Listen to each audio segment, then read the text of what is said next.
નમસ્કાર મિત્રો, લાકડીતા ડિજિટલમાં ફરી આપનું સ્વાગત છે. શિક્ષિત અને યુવાન ભુવાજી મુકેશભાઈનો આજે પરિચય લઈશું તથા આયરના ગોગા મહારાજ ગિરડોળમાં જે આપણે ગોગા મહારાજની પ્રતિષ્ઠા કરી એના વિશે માહિતી લઈશું. ગોગા મહારાજનો સંપૂર્ણ ઇતિહાસ લઈશું. ત્યારે ભુવાજી આપનું સ્વાગત છે લાકડીતા ડિજિટલમાં. પહેલા તો આ પરિચયના કોઈ મોહતાજ નથી, સૌ આપણે ઓળખે છે, છતાં એકવાર આપણે જે પરંપરા અમારા જે ડિજિટલ માર્કેટની છે એ રીતે આપનો પહેલા તો પરિચય આપશો. મારું નામ મુકેશભાઈ સાગરભાઈ છે. મારું ગામ દેત્રોજ, તાલુકો અમદાવાદ જિલ્લાનું સિહોર ગામ છે. મારી હાક હોબોળ છે.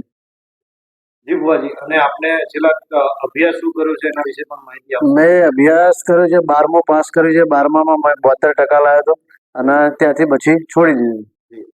દેત્રોજ તાલુકાના સિહોર ગામની જે વાત કરી, તો હવે આપણે જે કહીએ છીએ કે ભાઈ આયરના ગોગા મહારાજ, એટલે ઘણી વાર એમ થાય છે કે ભાઈ ભુવાજી રબારી છે કે આયર છે, એ બી થોડું ક્લિયર કરે. કેમ કે આપણે માલધારી છે, આયર પણ આપણા માલધારી ભાઈ છે અને આપ પણ આપણે રબારી છે. તો સિહોરમાં ગોગા મહારાજના ઇતિહાસ વિશેની થોડી માહિતી આપો. સિહોરમાં ગોગા મહારાજનો ઇતિહાસ તો બહુ વર્ષો જૂનો છે. 300-400 વર્ષ થઈ ગયા છે મારા હિસાબ પ્રમાણે, અને એનાથી વધારે હોય પણ શકે. 300-400 વર્ષ પહેલા અમારા ગામમાં એવું માનવામાં આવે છે કે ત્યાં આયરનો નેહડો હતો અને આયર ત્યાં વસતા હતા. ત્યાં આગળ વસતા હતા અને એમને એ જગ્યા છોડી અને પછી ત્યાંથી નીકળી ગયા. એ નીકળ્યા પછી અમારા રબારીનો નેહડો ત્યાં સ્થાપિત થયો. સ્થાપિત થયા પછી એની જે જમીન માલ મિલકત હતી એ અમે વાપરતા હતા. એનો ભોગવટો રાખતા હતા. ભોગવટો રાખતા રાખતા અમને ગોગા મહારાજ દર્શન આપતા કે હેરાન કરતા. એ રીતના અમને હેરાનગતિ ચાલુ થઈ. એટલે અમે ભુવાજીનો વિશ્વાસ કરીને ભુવાજીને મળ્યા. ભુવાજીને પૂછ્યું કે આ ગોગા મહારાજ રોજ દેખાય છે, એનું કારણ શું?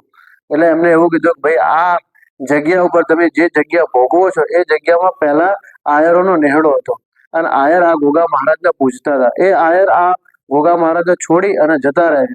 અત્યારે હાલ તમે એનો ભોગવટો કરો છો તો તમારે આ આયરના ગોગા મહારાજને પૂજવા પડશે. પછી અમે એમને એવું કીધું તો અમને ગોગા મહારાજ સુખી કરે અને અમને એવું લાગે કે અમને આ કર્યા પછી અમને શાંતિ છે તો અમે એમને પૂછશું. એ પછી અમે 2-3 વર્ષ પછી ગોગા મહારાજની સ્થાપના કરી અને એ પછી અમને સુખ શાંતિ થઈ. એટલે આ ગોગા મહારાજની સ્થાપના કરે ઓછામાં ઓછા 16 વર્ષ થઈ ગયા ત્યાં આગળ. બીજી વસ્તુ એવી છે કે આપણે જે વાત કરી કે ભાઈ ગોગા મહારાજને અહીંયા હતા, જે ભુવાજી આપણે કીધું કે ભાઈ તમને રોજ ગોગા મહારાજ દેખાતા હતા, તો એમાં આપણે રબારી તરીકે વિશ્વાસ કઈ રીતે કરી લઈએ કે ભાઈ કીધું છે દેખાય છે આહિરના જ ગોગા મહારાજ છે, તો એ તમને એની હેતની આપી છે એના વિશે થોડી વિસ્તૃત માહિતી આપો. એમાં એવું હતું કે એમને ભુવાજીને અમે આ વાત કરી તો એમને એવું કીધું કે આયરના ગોગા મહારાજ છે. પછી અમને એક નિશાન આપ્યું જે અમારા કુટુંબને અમારા પરિવારને જ ખબર હતી. જેવું કે એમને એવું ધૂણતા એવું કીધેલું ચહેરમાના ભુવાજી ધૂણતા એવું કીધેલું ભાઈ અહીંયાથી સોનું કોને મળ્યું? જે મારા ભા હતા જે ગાયો પશુપાલન રાખતા હતા, ગાયો રાખતા હતા અને ત્યાં ગાયોનો શીલો ગોતતા હતા. શીલો ગોતતા એમને સોનાની ઈંટ મળી હતી. એ એધોની એમને આપી. એટલા ઉપરથી અમને વિશ્વાસ આવ્યો કે ના, આ વસ્તુ જે અમારા પરિવારને જ ખબર છે, કોઈને ખબર નથી. એ એમને કીધી એના પરથી અમને વિશ્વાસ આવ્યો કે ના, ગોગા મહારાજ છે અને અમારે એને પૂજવા જોઈએ. અને આપણો સમાજ તો દેવથી જોડાયેલો જ છે એટલે એને પૂજવામાં અમને કોઈ વાંધો નથી. એ જે ગોગા મહારાજની જગ્યામાંથી પછી તમે એનું વિસ્તૃત તમે ભુવાજી કઈ રીતે બન્યા? અમદાવાદ શહેરમાં તમે આવ્યા છે તો જે તમારા 4 ઘરમાં ભુવાતા હતા, તો તમને જ કેમ ભુવાજી બનાયા એના વિશે માહિતી આપજો. અને બીજા કઈ આના ધીજપતિ લીધી છે તો એની પણ થોડી વિસ્તૃત માહિતી આપો. એમાં એવું થયું કે 16 વર્ષ પહેલા જ્યારે આ ગોગા મહારાજ બેસાડ્યા પછી 1 વર્ષ પછી આ ભુવાજીને અમે ત્યાં લાયા અમે એવું કીધું કે ભાઈ આમાંથી કોઈના કુટુંબ પરિવાર ભેગા કરીએ અને કોઈના ગોગા મહારાજ આવે તો આપણે એના ભુવાની સ્થાપના કરીએ. તો અમે એના માટે એક દિવસ બેઠા એમાં અમારા 4 ઘર આ ગોગા મહારાજમાં આવે છે. 4 ઘરના દીકરાઓ બધા બેસાડે. ત્યારે હું અમદાવાદ રહેતો હતો અને નોકરી કરતો હતો. તો હું અમદાવાદ હતો, હું આવ્યો નહોતો ત્યાં આગળ. એમાં એક દિવસ બેઠા, બીજા દિવસ બેઠા, પણ કોઈના ગોગા મહારાજ આવ્યા નહીં. એ પછી અમારા પરિવારે ભુવાજીને પૂછ્યું કે ભુવાજી ગોગા મહારાજ કોઈને આવતા કેમ નથી? એમાં ભુવાજીએ કીધું કે ભાઈ તમારા એક છોકરો અમદાવાદ રહે છે અને અમદાવાદ રહે છે ત્યાં તમે પૂછો એટલે અહીંયા ગોગા મહારાજ કોઈના આવ્યા છે. એટલે એમને પૂછ્યું ત્યારે મને ગોગા મહારાજ રાત્રે 2 વાગે ધોળવા આવેલા હતા. ગોગા મહારાજ આવેલા હતા, એમની ધીજ પતિ જે કલમ થતી હતી ત્યાં લઈ લીધેલી. એ પછી મને સિહોર લઈ ગયા ગામડે લઈ ગઈ. બીજા દિવસે કુટુંબ પરિવાર અમારો ભેગા કરીને બેઠા. એમને બધાએ પૂછ્યું કે ભાઈ ગોગા મહારાજ હોય તો અમને એવી કલમ આપે, એવી આપણી સમાજની જે ધીજપતિ થાય ધીજપતિ આપે. એમને 1.5 કલમ લીધી, 5 કલમ લીધી. એ પ્રમાણે જે રીતભાત થતી હતી એ રીતભાત કરીને 5 જણા, જેમ આપણામાં 5 જણા ઉભા થઈને ધીજ મૂકવા જાય એમ 5 જણા ઉભા થઈને અમારા પરિવારના, જેમ કે ચેરમાના ભુવાજી હતા, બીજા પરિવારના માણસો હતા, બધા ઉભા થઈને આગેવાનો 5 જણા ઉભા થઈને એ ધીજનું નિશાન મૂકવા ગયા. એટલે આપણા હિન્દુસ્તાનની ધરતી ઉપર જે 5 મોટા મંદિરો છે, ધારો કે સોમનાથ છે, દ્વારકા છે, આસ્થાના કેન્દ્ર. આસ્થાના કેન્દ્રો છે, એમાંથી ગમે તે એક મંદિર ધાર્યું એવું ગોગા મહારાજ ત્યાં ગાદી ઉપર ધોળતા હતા ને એવું એમને કીધું કે અમે 5 મોટા મંદિરોમાંથી એક મંદિર ધાર્યું છે, જે ગોગા મહારાજ સાચા હોય તો અમને આ નિશાની આપી દે.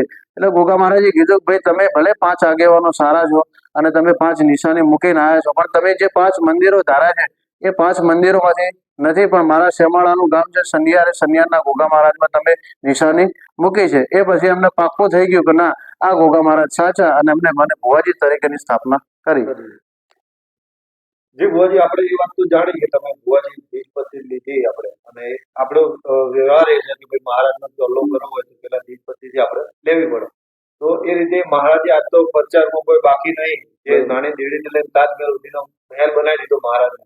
તો આપણે જયારે પહેલી વખત જયારે સિહોરમાં મંદિર બનાવ્યું તો એના વિશે મંદિર બનાવી પહેલી તો તમારા ગામના નેતાના અને આપણું કુટુંબના જે લોકો હતા એમને પણ બીજી પરિવાર મંદિર માટેની દીજપતિ લીધી હતી, તો એના વિશે માહિતી આપો. એમાં એવું છે કે પહેલા કુટુંબ પરિવાર અમારો માપનો હતો, 4 ઘરનો જ હતો, એટલે અમે એ રીતે માપની નાની ડેરી જ બનાવી હતી. એ પછી સમય અનુસાર હું અમદાવાદ નોકરી કરવાનું ચાલુ થઈ ગયો.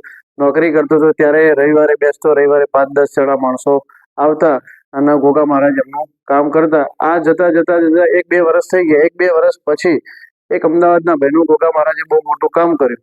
એ બહુ મોટું કામ કર્યા પછી એમને એવું કીધું કે આપણે સિહોર દર્શન કરવા જઈએ. સિહોર અમે દર્શન કરવા સાથે ગયા એટલે એમને મંદિર જોયું. મંદિર હાવ નાનું હતું, નાનું મંદિર હતું. એમાંથી એમને એવું કીધું કે ભુવાજી એક કામ કરીએ તો આપણે બાપાનું મંદિર અહીંયા મોટું બનાવીએ. તો કીધું મોટું બનાવવું હોય તો મારા કુટુંબ પરિવાર ભેગો કરવો પડે, ગોગા મહારાજની રજા લેવી પડે. ગોગા મહારાજ રજા આપે તો આ કાર્ય થાય.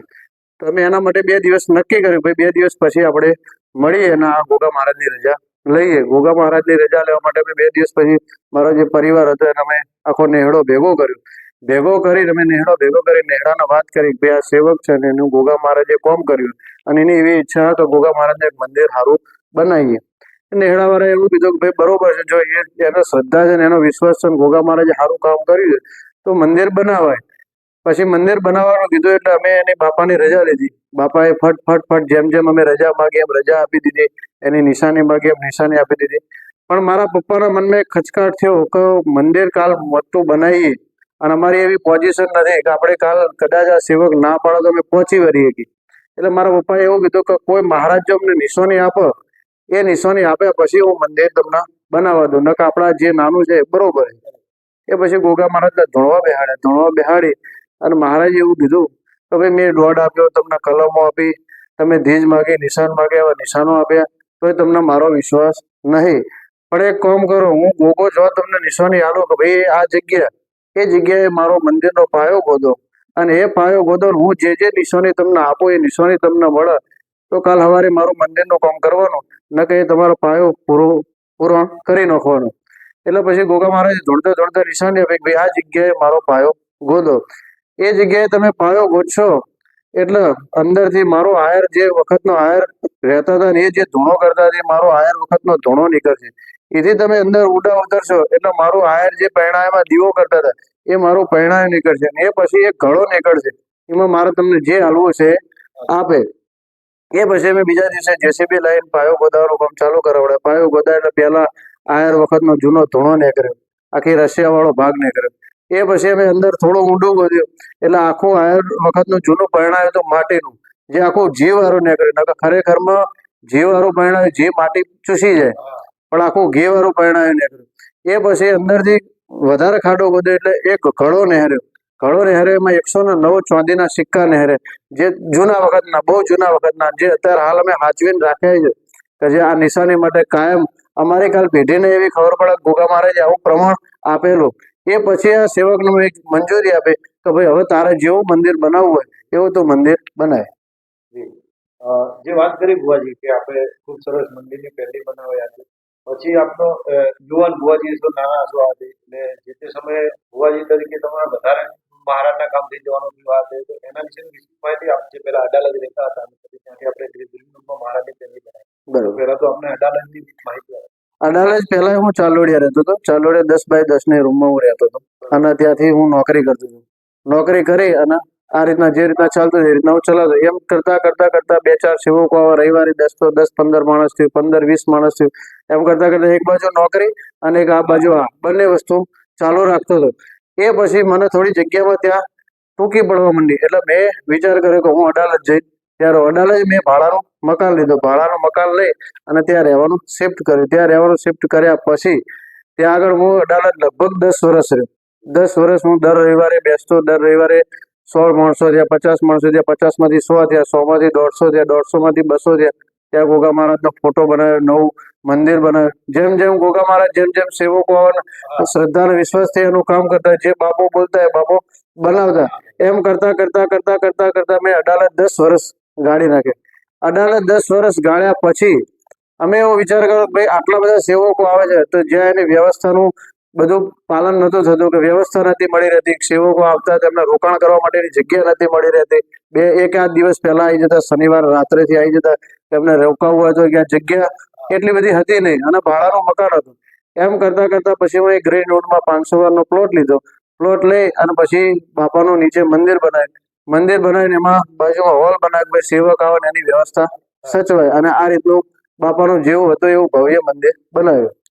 તો વિસ્તૃત આપણે ગ્રીન રૂમમાં જ્યારે તમે મંદિર બનાવ્યું અને પ્રાણ પ્રતિષ્ઠા વખતે અત્યારે અહીંયા પણ મૂર્તિ પ્રાણ પ્રતિષ્ઠા કરેલા છે, તો સમાજના એટલા સંતો હતા, મહંતો, અને કઈ તારીખે એમના મહારાજની તિથિ હતી એના વિશે મેં 2018માં પ્લોટ રાખ્યો અને 2019માં હું અહીંયા રહેવા માટે આવ્યો. રહેવા માટે આવ્યો ત્યારે મેં ફોટો પ્રતિષ્ઠા જ કરી હતી. પહેલા ફોટો પ્રતિષ્ઠા કરી અને જે સેવકો હતા એ સેવકોને ત્યારે બોલાયા હતા. એ પછી અમારા ઘરમાં એવી ઈચ્છા થઈ કે ભાઈ ફોટો તો છે પણ એક બાપાની સારી મૂર્તિ લાવીએ. તો પછી એના વિશે મેં થોડું ઊંડાણપૂર્વક જાણ્યું કે ભાઈ આપણું મેઇન મંદિર સિહોર છે અને મેઇન મંદિર સિહોર છે, અહીંયા મૂર્તિની પ્રતિષ્ઠા કરીએ તો એ કરાય કે ના કરાય, જેની માહિતી અમને પણ નહોતી. એટલે અમે પહેલા ગોગા મહારાજને પૂછ્યું. ગોગા મહારાજે કીધું કે ભાઈ તમે મૂર્તિ લાવતા હોય તો એમાં હું રાજી જ છું, પણ તમે મૂર્તિ લાવો એમાં રાજી. પછી અમને તોય શંકા પડી, એટલે અમે આપણા જે બ્રાહ્મણો હોય, શાસ્ત્રીજી હોય, એમાંથી અમે એક શાસ્ત્રીજીને બોલાયા. શાસ્ત્રીજીને પૂછ્યું કે અમારે મૂર્તિ અહીંયા લાવી છે પણ આ અમારું પ્રોપર મંદિર નથી, આ અમારી અહીંયા પાટીય પૂજા છે, જે અમારું પ્રોપર મંદિર તો સિહોર છે, બરોબર. એટલે મહારાજને પૂછે. મહારાજે એવું કીધું કે ભાઈ મૂર્તિની પ્રતિષ્ઠા થાય એ બે પ્રકારની થાય, એક ચલિત પ્રતિષ્ઠા થાય અને એક અચલ પ્રતિષ્ઠા થાય. જે ચલિત પ્રતિષ્ઠા થાય એમાં તમે મૂર્તિ અહીંયાથી કદાચ બીજી જગ્યાએ લઈ જાઓ તો એ તમારી સાથે ગોગા મહારાજ તમે જે જગ્યા બદલે તમારા ભેગા ફરે. અને જે તમે સ્થાયી પ્રતિષ્ઠા કરો કે જે પ્રોપર અહીંયા જ મંદિર રહે, એ પ્રતિષ્ઠા બે જાતની પ્રતિષ્ઠા થાય. પણ એમાં અમે એવો વિચાર કર્યો ભાઈ આપણે અહીંયા ચલિત પ્રતિષ્ઠા કરીએ, કદાચ અહીંયાથી આપણે બીજી કોઈ જગ્યા બદલીએ તો માઇગ્રેન કરવું પડે, તો એ પ્રમાણે અમે એ પ્રતિષ્ઠા કરવાનું નક્કી કર્યું. અને પછી અમે બાપાની મૂર્તિ જયપુર બનાવવા માટે આપી. અને એ પછી અમે 2023 એન્ડમાં બાપાની માર્ચ મહિનાની 5, 6 અને 7 3 દિવસની મૂર્તિની પ્રાણ પ્રતિષ્ઠા કરી. એમાં સમાજના દરેક આગેવાનો, સમાજના દરેક ભુવાજીઓ, અમારા જે ગુરુ ગાદી આવે છે દેત્રોજ લખીરામ બાપુ, બાકીના સમાજના 14 પરગણાના જે 14 આપણા સાધુઓ છે, સાધુઓ કનેરામ બાપુ, દરેક ભુવાજીઓને દરેક સેવકો જેટલા સગા વાલા બધાને લાવી અને અમે આપણા મૂર્તિની પ્રાણ પ્રતિષ્ઠા કરી. વિસ્તૃત માહિતી આપી કે જે આપણે મૂર્તિ પ્રાણ પ્રતિષ્ઠા ગોગા મહારાજની સિગોદરમાંની કરી. બરોબર. પછી હવે એની પ્રથમ તિથિ આવી રહી છે, તો એના વિશેની માહિતી, જે પ્રથમ તિથિ છે, શું કાર્યક્રમ છે અને કઈ તારીખે છે? સમય ચોઈ જાય એની કોઈ ખબર નહીં હોતી. આખું 1 વર્ષ નીકળી ગયો, હજુ સુધી અમને ખબર નહીં કે આખું વર્ષ થઈ ગયું અને ગોગા મહારાજની પ્રથમ તિથિ મહોત્સવ આવ્યો. પ્રથમ તિથિ મહોત્સવ જ્યારે અમે નક્કી કર્યો ત્યારે અમે એવું વિચાર્યું શું કરવું કે ગોગા મહારાજને સારું લાગે. એના માટે અમે થોડું આપણા જે લખીરામ બાપુ છે એમની થોડી માહિતી લીધી. ગુરુજી આપણા એમને એવું કીધું કે યજ્ઞ કરવો જોઈએ, યજ્ઞ કરવાથી ગોગા મહારાજ રાજી થાય. એટલે આપણે ગોગા મહારાજ રાજી થાય એવું જ કામ કરવું હતું. એટલા માટે આપણે સવારે હરિહર યાગ એ નક્કી કરે છે અને રાત્રે જેમ આપણે ધૂણ કરીએ છીએ, અહીંયા તો ગોગા મહારાજને આપણા પાટીએ પૂજા છે એટલે એને આપણે પછેડો ચડાવતા નહીં, જે આપણે દેરાહારું કરતા નથી. સવારે હરિહર યજ્ઞ કરશું. સવારે 11 વાગ્યાથી પ્રસાદી ચાલુ રહેશે, આખો દિવસ પ્રસાદી. સાંજે ધૂણ છે, સાંજે 7 વાગે આપણે મહાઆરતી રાખી છે. આપણા સમાજના તમામ ભુવાજીઓ, તમામ સંતોને બધાને બોલાવે છે. પૂજ્ય લખીરામ બાપુ પણ અહીંયા આવવાના છે. એટલે એવી ભવ્ય આયોજન કરી છે અને રાત્રે આપણે ધૂણ રાખેલી છે. ધોરણ રાખી છે અને એમાં આપણે સંતો મહંતો આપણા સમાજના જે કલાકારો છે ગમન ભુવાજી પણ આવવાના છે એટલે આ રીતનું આયોજન કરેલું છે અને હરિહર યાગ કઈ રીતના કરવો એની વિસ્તૃત માહિતી આપણા જે શાસ્ત્રીજી છે મુકેશભાઈ આચાર્ય એ તમને શાસ્ત્રીજી એનું પૂરેપૂરી માહિતી આપશે કે હરિહર યાગ શું કહેવાય ને કેમ કરવો જોઈએ કઈ રીતના કરવું જોઈએ એની પૂરેપૂરી માહિતી આપશે અને આ ચેનલ દ્વારા હું મારા સેવકોને અને જે આપણી નાત વિહોતર છે નાત વિહોતરને મારું જાહેર આમંત્રણ છે કે ગોગા મહારાજના લાભ લેવા માટે તમે પધારો અને જે આ ચેનલ છે એમાં પણ આપણે લાઈવ કરવાના છીએ.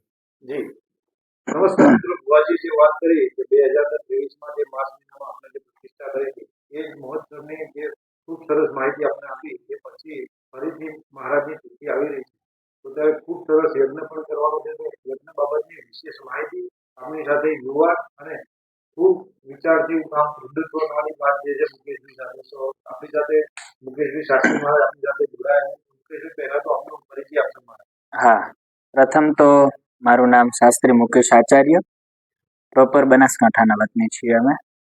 પરંતુ ઘણા સમય પહેલા કહેવાય ને કે બાળપણ એનો ત્યાગ કર્યો.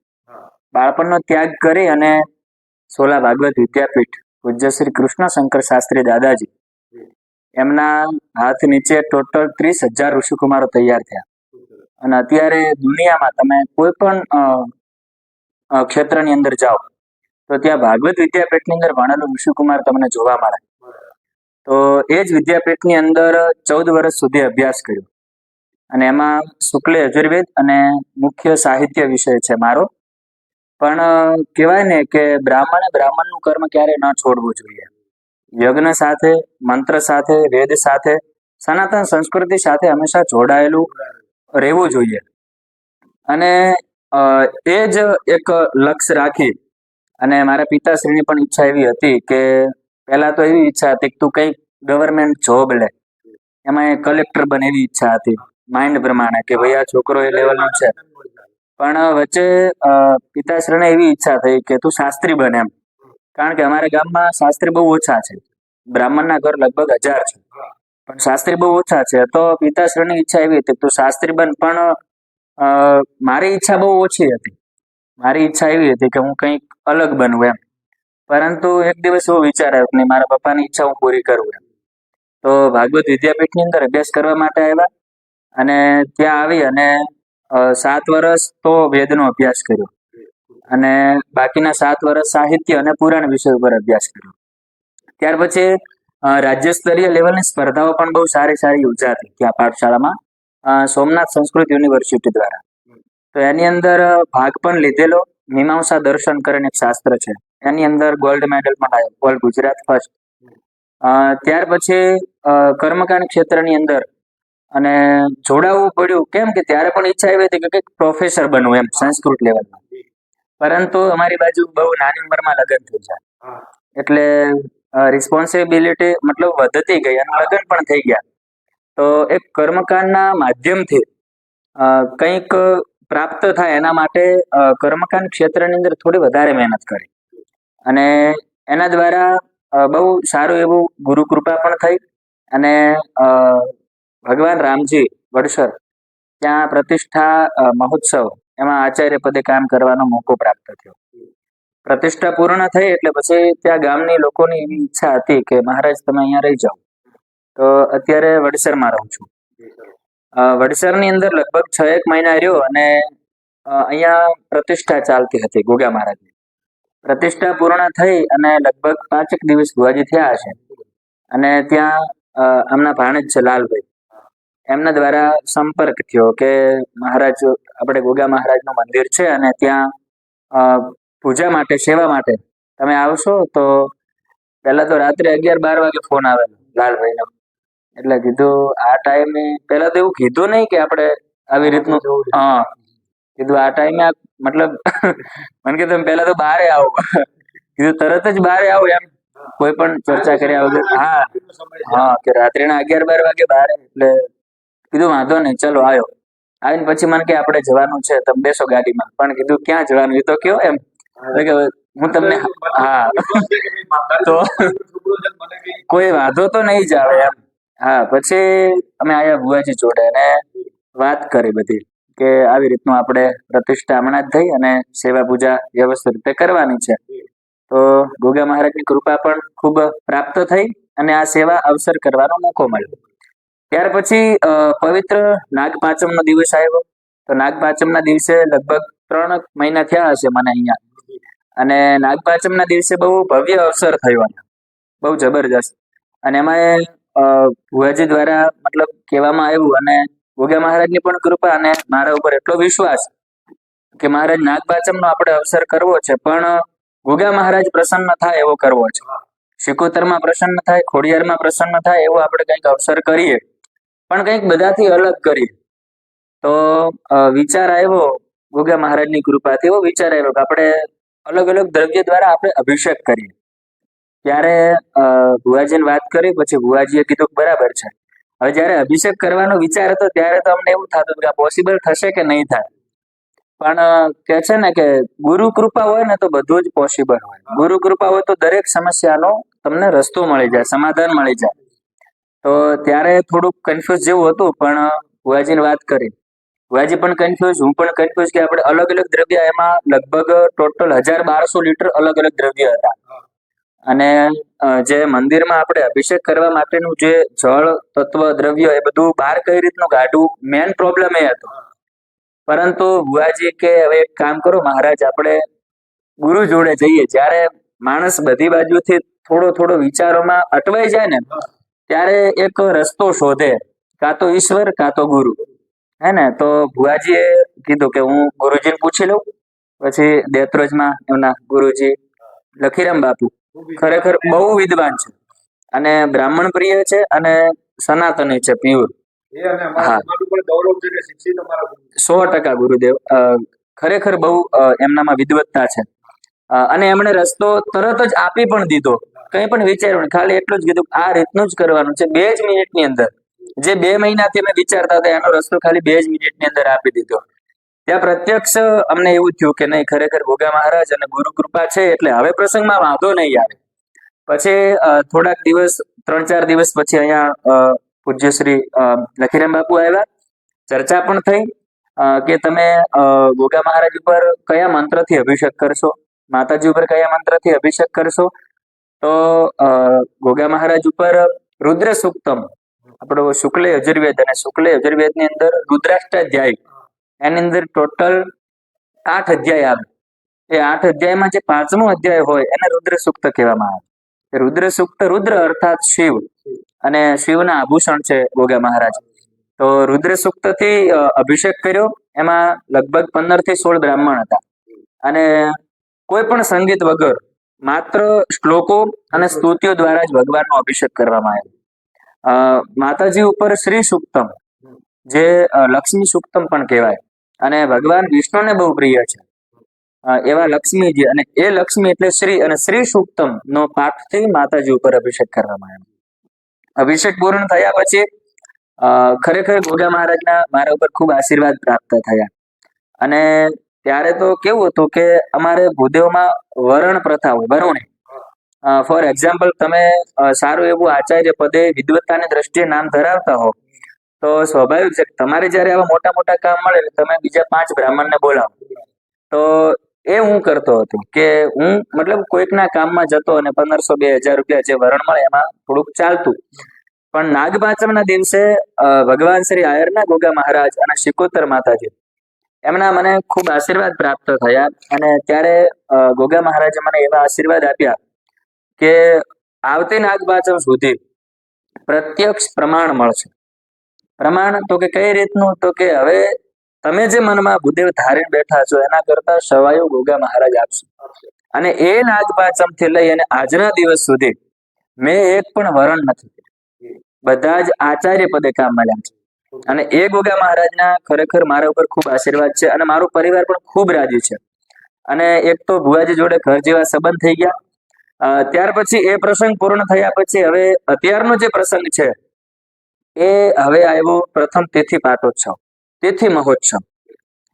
એની અંદર પણ આમ તો એવું કહેવાય કે યજ્ઞાત ભવતિ પર્જન્ય, જો વરસાદ ન આવતો હોય અને તમે જો યજ્ઞ કરો છો તો વરસાદ પણ આવે છે. યજ્ઞની અંદર તાકાત છે. અને આપણા સનાતન ધર્મની અંદર વૈદિક દ્રષ્ટિએ યજ્ઞનું ઘણું બધું મહત્વ છે. યજ્ઞો વૈ વિષ્ણુ, યજ્ઞો વૈ વિષ્ણુ, યજ્ઞ એ જ વિષ્ણુ, યજ્ઞ એ જ રુદ્ર, યજ્ઞ એ જ ઈશ્વર. અને યજ્ઞથી જે ધ પ્રોટેક્શન, રક્ષણ, અત્યારે સનાતન સંસ્કૃતિનું જો રક્ષણ અને જો અત્યારે સનાતન સંસ્કૃતિ જો ટકી રહી હોય તો એ યજ્ઞના કારણે છે. જે દિવસે ધીમે ધીમે યજ્ઞ જો લોપ થશે એ દિવસે સમજવાનું કે આ પૃથ્વી વિનાશ થાય છે. 100% એ છે. કારણ કે ઘણા બધા ઋષિ મુનિઓ એ સમયે હજારો વર્ષો સુધી યજ્ઞ કરતા, તો એ જીવતા પણ હજારો વર્ષો સુધી. કેમ કે એનું જે ઉર્જા કહેવાય, વાઇબ્રેશન, વાઇબ્સ, એ આખું એકદમ એટલું બધું 100% પ્યોર એનર્જી વાળું છે. અને જ્યારે જ્યારે આપણે યજ્ઞ કાર્ય કરીએ છીએ ત્યારે એની અંદર એવું કહેવાય કે અત્યારે નોર્મલી કેવું થઈ ગયું કે યજ્ઞ કરો એટલે બ્રાહ્મણને બધું મળી જાય, હે ને? યજ્ઞ કરો એટલે બ્રાહ્મણ જ બધું લઈ જાય. પણ હકીકતમાં જોઈએ ને તો એવું ખરેખર હોતું નથી. એક યજ્ઞ કરવાથી એની પાછળ 20 વ્યક્તિના ઘર ચાલે, ખાલી બ્રાહ્મણનું ઘર નહીં. હવે કઈ રીતે? તો યજ્ઞની અંદર એક તો ફૂલ જોઈએ. તો તમારો જે પૈસો છે એ ફૂલમાં વપરાવાનો છે, તો ફૂલ વાળો પણ 5 રૂપિયા કમાશે. ત્યાર પછી કરિયાણું તમે જુઓ, ઘઉં, ચોખા, અડદ, અલગ અલગ કરિયાણું, હે ને? ધાન્ય, તો એ અલગ અલગ ધાન્ય, તો કરિયાણા વાળો પણ 5 રૂપિયા કમાશે. ત્યાર પછી તમે વસ્ત્ર લાવો છો, ધોતી ઇત્યાદિ, તો એ કાપડ વાળાને પણ 5 રૂપિયા મળે છે. ત્યાર પછી તમે વૂત દ્રવ્ય લાવો છો, તો એ પૂજાપા વાળાને ત્યાંથી લાવો છો, તો ત્યાંથી પણ એને મળે છે. ત્યાર પછી અત્યારે ભાત ગૌશાળા, પથમેડા ગૌશાળા, ત્યાંથી છાણા લાકડા મતલબ વેચવામાં આવે છે, હે ને? તો ત્યાં પણ એ તમારો જે 5 રૂપિયા છે એ ગૌશાળામાં પણ જાય છે. અને છેલ્લે બ્રાહ્મણ આવે, હે ને? છેલ્લે બ્રાહ્મણની દક્ષિણા છેલ્લે હોય. અને યજ્ઞની પત્નીનું નામ છે દક્ષિણા. જે આપણે દક્ષિણા કહીએ છીએ, દક્ષિણા શું છે? તો યજ્ઞની પત્ની, એ જ દક્ષિણા. તો છેલ્લે બ્રાહ્મણ આવે. હવે એક બ્રાહ્મણ ન આવે, ઓછામાં ઓછા 4 બ્રાહ્મણ તો વૈદિક સનાતન સંસ્કૃતિ કહે છે કે ઓછામાં ઓછા 4 બ્રાહ્મણ હોવા જોઈએ. તો એક બ્રાહ્મણ નહીં, પણ 10 થી 15, 20, 25 બ્રાહ્મણોના ઘર ચાલે છે.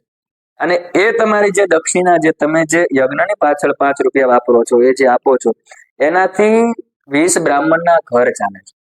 અને એ ઘર થકી એ અને યજમાન અથવા તો બ્રાહ્મણ, યજમાન અત્યારની જનરેશનમાં યજમાનો એવું કહે છે કે બ્રાહ્મણો ખાલી લે જ છે, હે ને? એવું કહેવાય કે બ્રાહ્મણો માગે છે એમ. પણ એવું કહેવાય કે બ્રાહ્મણ જેને માગતા શીખવાડે ને એને ક્યાંય માગવું પડતું નથી. અને બ્રાહ્મણ કદાચ પહેલાના સમયમાં એવું કે બ્રાહ્મણ ગરીબ, ગરીબ બ્રાહ્મણ હતો, ગરીબ બ્રાહ્મણ હતો. મારું માનવું એવું છે કે ગરીબ બ્રાહ્મણ કઈ રીતે હોય? એને બધું આપી દીધું છે. શાંતિ રસ્તુ, પુષ્ટિ રસ્તુ, તુષ્ટિ રસ્તુ. તમે કોઈ પણ બ્રાહ્મણને પગે લાગો છો તો એટલું જ કહે છે, બેન લાગે છે તો અખંડ સૌભાગ્યવતી ભવ. આવા આશીર્વાદ. કેમ કે બ્રાહ્મણના મુખની અંદર વેદ રહેલો છે. અને શાસ્ત્રમાં પુરુષ સૂક્તમાં એક એવો પણ શ્લોક છે કે બ્રાહ્મણોશ્ય મુખમાં સિદ્ધબાહુ રાજન્ય કૃત ઉરુ તદસ્ય જદવૈશ્ય પદભ્યાગ ગુમ શુદ્રો અજાયત. 4 વર્ણ પડ્યા આપણા: બ્રાહ્મણ, ક્ષત્રિય, શુદ્ર, વૈશ્ય. તો બ્રાહ્મણ જે છે એ બ્રહ્માજીના મુખમાંથી નીકળ્યા છે. ક્ષત્રિય છે ભગવાનની બાહુમાંથી નીકળ્યા છે. એને બ્રાહ્મણોશ્ય મુખમાં સિદ્ધ બાહુ રાજન્ય કરતા ઉરુ તદ વૈશ્ય, ભગવાનની સાથળ જે છે ત્યાંથી વૈશ્ય નીકળ્યા છે. ત્યાર પછી શુદ્ર નીકળ્યા. આવી રીતે એક વેદનો વિભાગ પડ્યો. ત્યાર પછી આપણા ટોટલ 4 વેદ: ઋગ્વેદ, યજુર્વેદ, સામવેદ અને અથર્વવેદ. ત્યાર પછી આપણા શાસ્ત્રો, જે 6 શાસ્ત્ર છે. ઉપનિષદ તો આપણા 108 ઉપનિષદ છે. આ હજારો વર્ષોની પરંપરા સુધીથી યજ્ઞ કાર્ય અહીંયા આપણા સુધી આવી રહ્યું છે અને એને આપણે ટકાવી રાખીએ છીએ.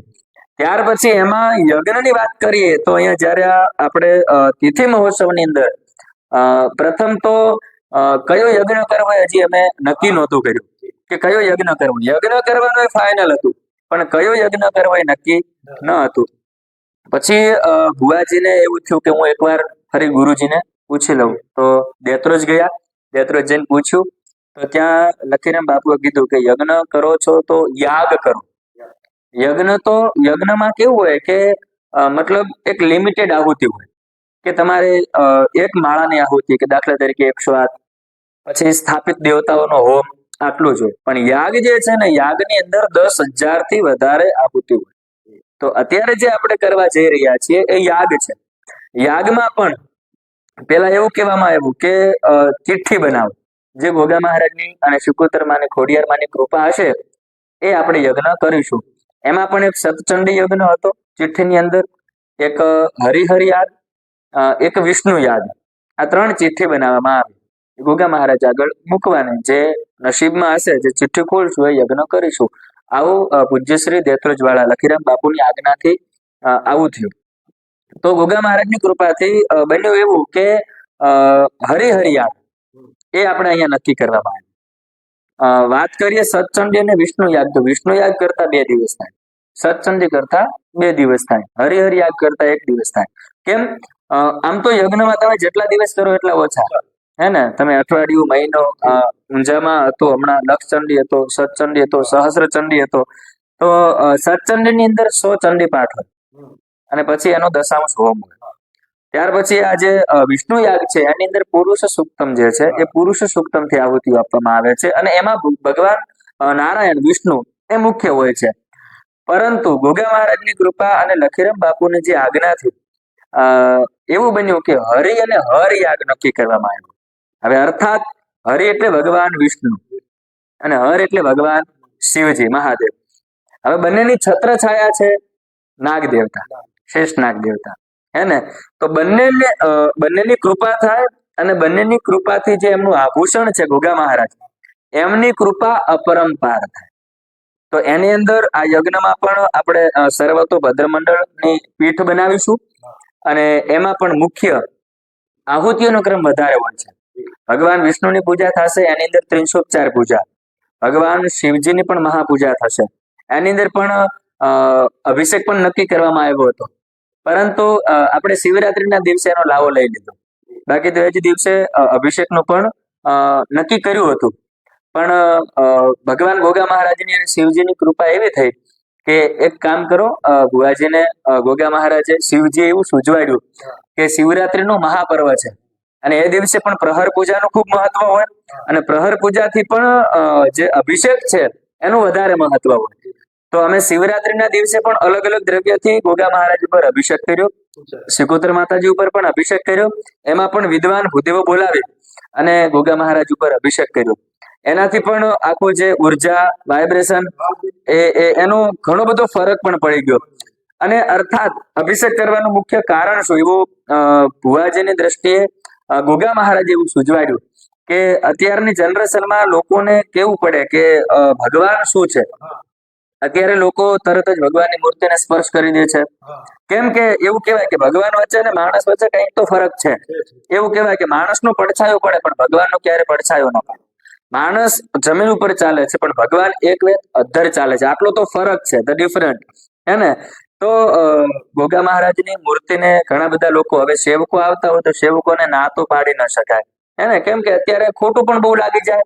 તો અને આપણું એવું કહેવાનો હેતાર્થ ન હોય, પરંતુ એમને એવું થાય કે અમને ના પાડી દીધી. આપણા ભુવાજી પણ ભોળા અને હા, ભુવાજીની તો વાત જ જવા દો. નિર્મલ એટલું બધું મન છે કે હા, એમના તો જેટલા વખાણ કરું એટલા ઓછા છે. મારી જિંદગીની અંદર આવું સાદું અને નિર્મળ વ્યક્તિત્વ મેં હજુ સુધી ક્યાંય જોયું નથી એમ. અને બ્રાહ્મણ પ્રેમી છે દરેક ભૂદેવો. એવું નહીં કે હું અહીંયા આવું છું તો મારી અહીંયા કોઈ પણ ભૂદેવ આવે તો ભુવાજી ભૂદેવ પ્રેમી છે અને પાછું સનાતની છે, રામ ભક્ત પણ છે, શિવ ભક્ત પણ છે. એટલે ભુવાજીના તો આપણે જેટલા વખાણ કરીએ એટલા ઓછા, હે ને? સત્પુરુષનું કપાળ કહી જાય. સત્પુરુષની વાતો જેટલી ઓછી કરીએ એટલું, હે ને? લિખતી યદિ ગૃહીત્વા શારદા સર્વકાલમ તદપિ તવ ગુણાના વિષ પારમ ન યાતિ.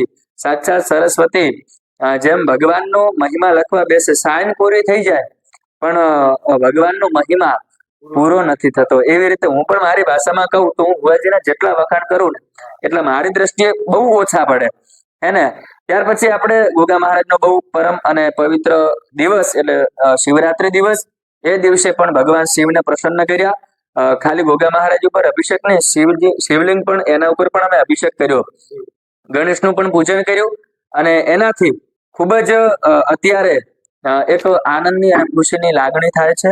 અને અત્યારે પણ હવે એક દિવસ, કાલનો દિવસ મતલબ વચ્ચે છે. પરમ દિવસે તો ભવ્ય તિથિ મહોત્સવ હરિહર યાગ. એમાં પણ ટોટલ 15-17 જેવા બ્રાહ્મણો છે. જે વૈદિક પદ્ધતિથી ભગવાન શ્રી આયરના ગોગા મહારાજ અને ભગવાન જગદંબા ભગવતી રાજરાજેશ્વરી માં શિકોતર એમનું પણ દિવ્ય પૂજન અર્ચન, ભગવાન સાથે વૈકુંઠનું અધિપતિ ભગવાન વિષ્ણુનું પણ પૂજન અર્ચન અને દિવ્યમય, મંગલમય અને વૈદિકમય વાતાવરણ ભગવાન શ્રી આયરના ગોગા મહારાજની કૃપા મારા ઉપર તો ખૂબ છે જ, પણ એ કૃપાથી અમે એવો જ પ્રયત્ન કરીશું કે શું કરીએ તો ગોગા મહારાજ પ્રસન્ન થાય, શું કરીએ તો માં શિકોતર માં પ્રસન્ન થાય, શું કરીએ તો ભગવાન ભોળિયોનાથ પ્રસન્ન થાય. એ જ દરેક ભૂદેવોને પણ હું એ જ રિક્વેસ્ટ કરું છું અત્યારે ફોન પર કે વૈદિક પદ્ધતિથી અને એકદમ સાંગોપાન ભગવાન શ્રી આયરના ગોગા મહારાજ પ્રસન્ન થાય એવું દિવ્ય કાર્ય આપણે કરવાનું છે. અને ખરેખર તમારી જોડે પણ બહુ મજા આવી, મારી વાણીનો એક મોકો મળ્યો. આભાર. ધન્યવાદ. દર્શક મિત્રો, આ રીતે આપણે મુકેશભાઈ શાસ્ત્રી સાથે મળ્યા વાત હતી. જેમ આપણે પૌરાણિક જમાનામાં જોઈએ છે કે રાજા મહારાજા જયારે ગમે તે કોઈ પણ સમસ્યામાં ધાર્મિક રીતે અટવાય તો આપણા જે રાજ્યના એક રાજગુરુ હતા એમ આપણા બાપુ શ્રી લખીરામ બાપુ દેશવંતની વાત કરી તો જેમ સમાજમાં શિક્ષિત અને જાગૃત અને યુવાન બાપુ જે છે એમની પણ આપણે મહિમાને વચ્ચે સાંભળ્યું. તો એ રીતે મુકેશભાઈ શાસ્ત્રી આપણો અમે ખૂબ આભાર માનીએ છીએ. ધન્યવાદ. જય ગોગા મહારાજ, જય વડવાળા દેવ. તારીખ 7/3/2025 શુક્રવારના દિવસે ગોગા મહારાજને પ્રથમ તિથિ મહોત્સવ નિમિત્તે મારી સર્વ નાથ વિહોતર તથા સર્વ સેવકોને મારું જાહેર આમંત્રણ છે તથા ગોગા મહારાજ પરિવારનું જાહેર આમંત્રણ છે. જય ગોગા મહારાજ.